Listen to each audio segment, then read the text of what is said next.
Sa mga nagtatanong kung ano lasa, ito i-reveal ko na. So, sa isang pack, meron siyang 7 pirasong sachet. So, sa isang pack, 7 days mo tong maiinom. From Young Basic. Ito yung coffee mix with white kidney bean and carnitine. Oh, discounted to be. So, dalawa. Magtitipid ako ngayon dalawa. So, ito yung mismong appearance niya. Ang kagandahan sa kanya, nutritious na, tapos healthy pa. Personally, based on my experience, yun talaga yan. So, meron akong hot water dito. So, maglalagay tayo. So sa mga hindi pamilyar kay Young Basic, isa lang masasabi ko sa inyo, matagal ko na tong brand, matagal ko nang pinopromote yung mga brand nila kasi proven and tested ko na. Sa mga supplement nila, ayan, proven and tested na rin talaga yan.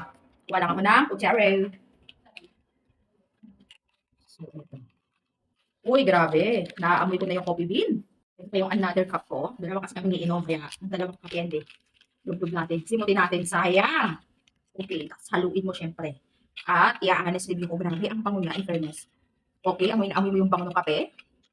Ayan yung texture niya. Hindi kasi ako nagko-coffee ng plain lang. Naglalagay talaga ako ng konting powder milk. Wala naman kayong powder milk. Basta gusto ko lagi may powder milk o kaya meron man ng cream. O, so ito na. Tikman natin. Mm. Mm. Andun yung tapang ng kape. Andun yung tapang ng kape niya, bebe ko. Mm. Talagang nandun. Try mo lang din. So, one box, meron na siyang 7 sachet ng coffee. Mas try ito, sarap.